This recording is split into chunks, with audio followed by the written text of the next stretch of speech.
znanosti imamo nekaj problemov.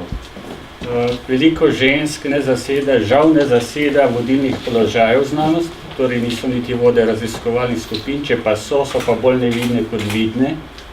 Se pravi, gre za tisto drugo nevidno, pozabljeno polovico. Predvsem pa je vzrok, da je zelo malo res na vodilnih položajih, čeprav glede izobrazbe približno na področju kemije pol poštudirajo, potem se pa to premakne k eni tretjini, ko govorimo o profesorjih oziroma učiteljih na univerzi, in ko govorimo o vodstvenih položajih, pridemo nekako na vrh piramide oziroma Gaussove krivulje in teh je zelo malo.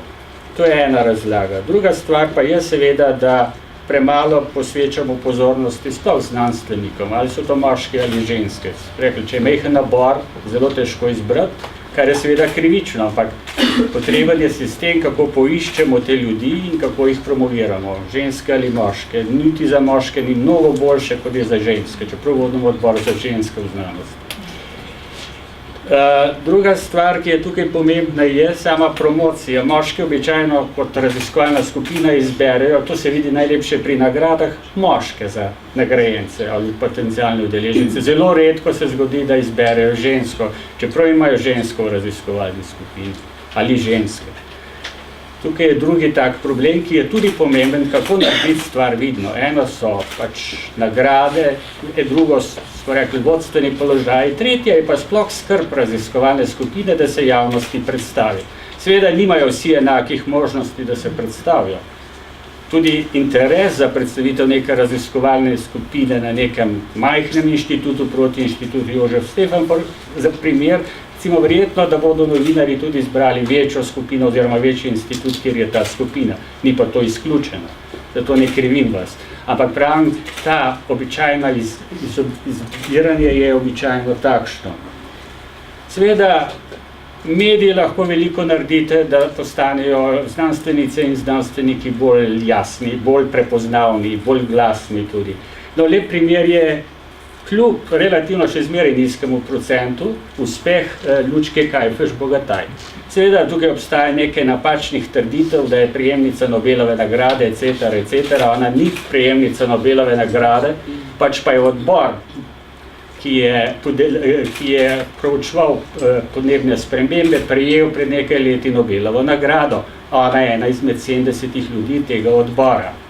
To je pomembna stvar in je treba to ločevati. Ampak vidimo, da lahko neka slava, neka pozornost, neka visoka nagrada pripelje do drugačne percepcije pri ljudeh in seveda najprej v medijih in potem seveda ljudje sprejmejo te osebnosti drugače.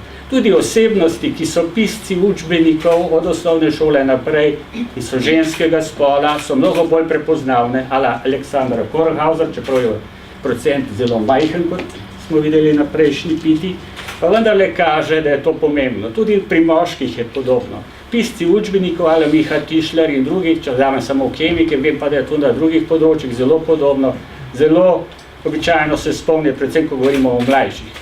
Da pa je problem pri odraslih, starejših, je pa toliko bolj razumljivo,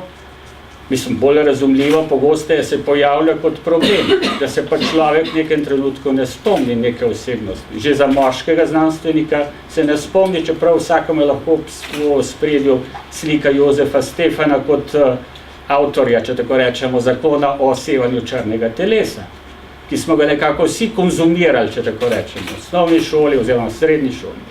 Učbeniki sicer predstavljajo tudi druge znanstvenike, v glavnem svetovne in zelo malo slovenskih. To poznate kot starši verjetno že, ali pa stari starši, mislim drugi, ki so starejši kot stari starši. Tudi to je način promocije in prepoznavanja, vendar je tega zelo malo. V razredu jaz mislim, da skoraj da nobene posveti cele ure, tako kot je posvetimo pravilno in pošteno Ivanu Cankarju, Francetu Prešernu, Edvardu Kocbeku ali komur hočete drugemu, znanemu ali pa želimo, da ga bolj prepoznamo, to naredimo. Nisem pa še doživel, da bi proslavili nekega znanstvenika, ki je morda iz tega kraja, oziroma je hodil celo na to osnovno ali srednjo šolo, ali je učil na tej šoli, ker pred stoletji so bili učitelji tudi raziskovalci, torej so bili tudi znanstveniki, če hočete to klasifikacijo.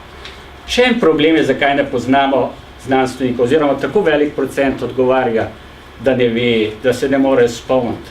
Gre za eno oblikovanje kriterija, po katerem nekoga uvrstimo med znanstvenike oziroma raziskovalce.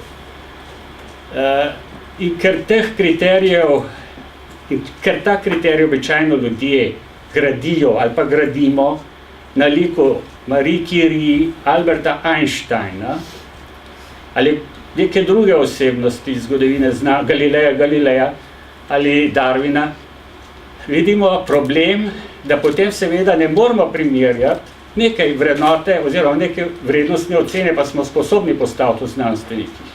O Darwinu vemo, kaj je bilo 1859 leta napisano, verjetno se spomnite. Ali ne, lahko tukaj izvedemo in spet vidimo, koliko vemo. Se ni to problem, da vas hočem zafrkati, ampak hočem povedati, kako malo v bistvu vemo teh znanstvenih resnic oziroma datumov, ki pa so seveda izredno pomembni, ki so spremenili razumevanje sveta, ko govorimo o razvoju vrst oziroma o nauku o evoluciji. Samo primer, ker pred 2 leti smo proslavljali Darwinovo leto, ki je bilo sicer zamegljeno z mednarodnim letom astronomije, če se spomnite. Ker smo s tem proslavili Galileja in nam spet zmanjkalo časa za proslavljanje domačih. No, samo dodatek še v zvezi s tem. Seveda se je treba truditi, da se v te rezultati izboljša. Predvsem pa je pomembno, da pridejo ljudje v medije, čeprav je minister tudi pozitivnim predznakom opozoril na problem prevelike prisotnosti v medijih. Prevelika prisotnost v medijih je pri znanstvenikih, to so znana dejstva iz zgodovine pri velikih promotorjih, povzročila, da se jih tudi ostali znanstveniki, tudi če se kdo tukaj ne bo strinjal, ampak izolirali. In so rekli, saj ti nič več ne raziskuješ, ti si sedaj postal novinar oziroma si promotor znanosti. Tak lep primer je Carl Sagan, ki je bil fizik oziroma astronom in je razvijal leče za Voyager 1 oziroma 2, kasneje je spoznal na drugi strani kamere, da je boljši na drugi strani kamere kot izdelovalec leč, če poenostavim, in je postal popularizator, kar ga verjetno vsak izmed vas pozna. In tudi veliko nas je naučil tudi znanstvenike oziroma raziskovalce, ki hočemo biti bolj adaptabilni, bolj prilagodljivi. Tudi to je pomembna stvar. A je raziskovalec prilagojen na okolje? A zna komunicirati vsako javnost, ki je pred njim? Če ne zna, je manj prepoznaven. Če zna, je boljši nastavek, da bo boljši, da bo bolj prepoznaven. Morda toliko za enkrat čisto osebni komentar. Ne uradni komentar, ampak osebni komentar na te rezultate prvega sklopa.